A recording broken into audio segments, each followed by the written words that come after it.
안녕하십니까? 불안과 걱정이 가득한 세상 속에서 흔들리지 않는 기쁨의 비밀을 찾아 떠나는 시간입니다. 오늘 우리는 성경이 말하는 놀라운 약속, 바로 우리에게 주어진 영원한 유업에 대한 이야기를 나누고자 합니다. 본격적인 이야기에 앞서 잠시 여러분의 마음을 움직이는 이 메시지가 더 널리 퍼져나갈 수 있도록 도와주시겠어요? 이 영상에 좋아요를 누르고 다른 이들과 공유하는 것은 하나님의 은혜를 나누는 귀한 행동입니다. 또한 구독을 통해 저희 채널과 계속 함께 하신다면 여러분의 영혼을 살찌우는 이야기들을 꾸준히 만나보실 수 있습니다. 이 작은 나눔을 실천하시는 모든 분들께 주님의 평안이 함께하기를 기도합니다. 자, 이제 한번 상상해 보시죠. 오늘 아침 여러분에게 한 변호사가 찾아왔습니다. 그리고 이렇게 말합니다. 선생님께서는 전혀 모르고 계셨던 먼 친척 어르신이 한 분 계셨습니다. 안타깝게도 그분께서 얼마 전 세상을 떠나셨는데 유언장에 선생님의 이름을 남기셨습니다. 약 100억 원에 달하는 막대한 유산을 남기셨고 몇 년 뒤 모든 절차가 마무리되면 그 유산을 받으실 수 있습니다. 만약 이런 일이 실제로 일어난다면 여러분의 기분은 어떨까요?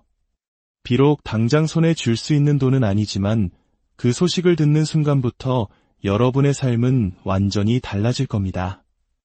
더 이상 점심값을 걱정하거나 할인 쿠폰을 찾아 헤맬 필요가 없겠죠. 산더미 같던 빚도 모두 해결될 것입니다. 미래에 대한 모든 불안감이 눈 녹듯 사라지고 마음속에는 엄청난 기쁨과 평안이 자리 잡을 겁니다. 확정된 미래의 약속이 현재의 삶을 송두리째 바꾸는 것이죠. 성경은 바로 이것과 비교할 수 없는 훨씬 더 위대한 약속을 우리에게 들려줍니다. 우리 그리스도인들에게는 하늘에 쌓인 영원한 유업, 즉 상속 재산이 있다는 것입니다. 그런데 여기서 한 가지 의문이 듭니다. 왜 그토록 많은 그리스도인들이 이 놀라운 소식을 알면서도 여전히 삶 속에서 기쁨을 누리지 못하는 걸까요? 왜 많은 이들이 불행해하고 분노에 차 있는 것처럼 보일까요? 저는 그 이유가 두 가지 중 하나라고 생각합니다. 첫째는 우리가 받은 유업에 대해 거의 생각하지 않기 때문이거나 둘째는 그 약속을 진정으로 믿지 않기 때문입니다. 바로 이 지점에서 사탄은 우리의 마음에 교묘하게 속삭입니다. 하나님이 정말 너에게 영원한 유업을 주셨다고? 하나님이 정말 창세 전에 너를 선택하셨다고? 그가 정말 사랑 안에서 너를 자신의 아들로 삼기로 예정하셨다고? 이런 의심의 목소리는 끊임없이 우리를 흔들고 하나님이 주신 기쁨을 앗아갑니다. 하지만 에베소서 1장 11절은 분명하게 선포합니다.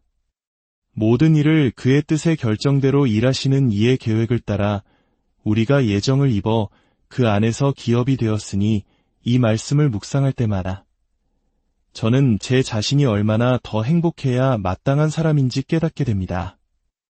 저는 스스로 세상에서 가장 행복한 사람 중 하나라고 생각하며 살아왔습니다. 하나님께서 제 삶에 베푸신 은혜는 말로 다 표현할 수 없을 정도입니다. 그러나 이 말씀을 마주할 때면 아니야, 나는 이보다 더 기뻐해야 해. 내가 이 약속을 진정으로 믿는다면 나의 기쁨은 지금보다 훨씬 더 커져야만 해 라고 고백하게 됩니다.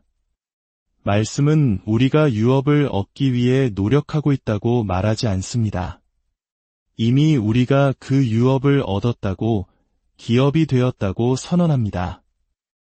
이것은 우리의 노력이나 자격으로 얻어낸 것이 아닙니다. 오직 모든 것을 자신의 뜻대로 행하시는 하나님의 주권적인 계획과 예정 속에서 우리에게 주어진 선물입니다. 생각해 보십시오.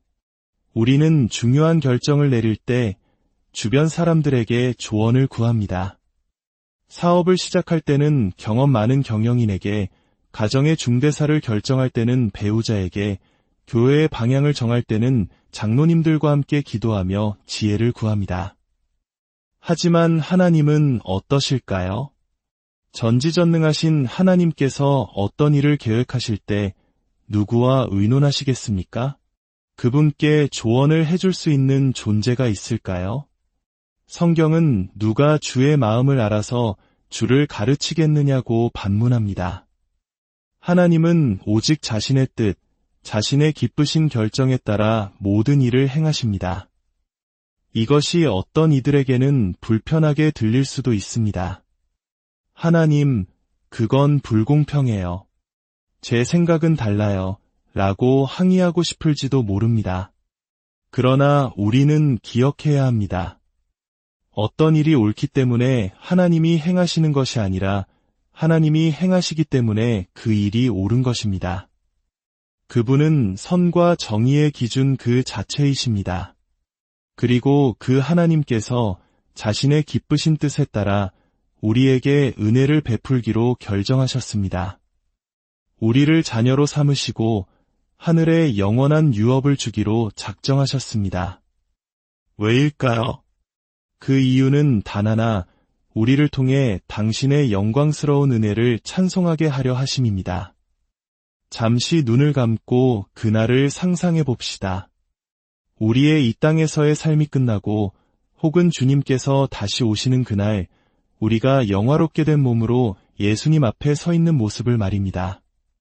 모든 영광 중에 계신 주님의 얼굴을 마주합니다. 그런데 그분의 손과 발에서는 여전히 우리를 위해 십자가에 못 박히셨던 그 영광의 상처가 빛나고 있습니다. 그때 주님께서 우리 한 사람 한 사람을 바라보시며 말씀하십니다. 너는 허물과 죄로 죽었던 자였다. 그러나 나의 크나큰 사랑과 풍성한 긍휼로 말미암아 너를 살렸고 나의 피로 너를 깨끗하게 하였다. 이제 나의 모든 것이 너의 것이다. 다시는 사망도 슬픔도 질병도 없을 것이다. 그 순간 우리는 무엇을 할 수 있을까요? 그저 그분의 발 앞에 엎드려 그 위대한 영광과 은혜를 영원토록 찬양하는 것 외에는 아무것도 할 수 없을 것입니다. 우리가 주님, 어찌하여 저 같은 죄인에게 이런 은혜를 베푸셨나이까? 라고 물을 때 주님은 미소 지으시며 대답하실 겁니다. 내가 원했기 때문이다. 나의 풍성한 은혜를 너에게 아낌없이 부어주기를 원했노라. 이것이 바로 우리를 기다리는 미래입니다. 이것이 우리에게 약속된 영원한 유업입니다. 그렇다면 우리는 이 땅에서 그 영원한 유업을 어떻게 확신하며 살아갈 수 있을까요? 사탄이 끊임없이 속삭이는 의심의 목소리를 어떻게 이겨낼 수 있을까요? 성경은 그 보증이 바로 우리 안에 계신 성령님이라고 말합니다. 에베소서 1장 13절과 14절은 이렇게 증언합니다. 그 안에서 너희도 진리의 말씀 곧 너희의 구원의 복음을 듣고 그 안에서 또한 믿어 약속의 성령으로 인치심을 받았으니 이는 우리 기업의 보증이 되사 그 얻으신 것을 속량하시고 그의 영광을 찬송하게 하려 하심이라. 인치심을 받았다는 것은 마치 목장 주인이 자신의 소에게 불로 낙인을 찍어 이것은 내 소유다라고 표시하는 것과 같습니다. 하나님께서는 우리가 예수 그리스도를 믿는 그 순간 성령님을 우리 마음속에 보내셔서 너는 내 것이다라고 도장을 찍으시고 보증해 주신다는 의미입니다. 성령님은 우리가 장차받을 그 영원한 유업의 계약금 또는 보증금과 같습니다. 하지만 많은 분들이 여기서 또 다른 의심에 빠집니다. 내 안에 정말 성령님이 계실까? 특히 성령님의 증거를 방언이나 예언, 기적과 같은 신비한 은사에서만 찾으려고 할 때 우리는 쉽게 불안해집니다. 나는 방언도 못하고 병 고치는 능력도 없는데 내 안에 성령님이 계시지 않는 건 아닐까? 물론 하나님께서는 성령을 통해 각 사람에게 다양한 은사를 주십니다. 하지만 성경이 말하는 성령 내주의 가장 근본적이고 보편적인 증거는 신비한 현상보다는 우리의 인격과 삶의 변화에 있습니다. 첫째, 성령님이 아니고서는 아무도 예수는 주시다 라고 진심으로 고백할 수 없습니다. 단순히 앵무새처럼 예수는 주님이라고 말하는 것을 의미하는 것이 아닙니다. 로마의 황제가 주로 숭배받던 시대에 자신의 목숨을 걸고 오직 예수님만이 나의 주인이십니다 라고 고백하는 것은 성령님의 능력이 아니고서는 불가능한 일이었습니다.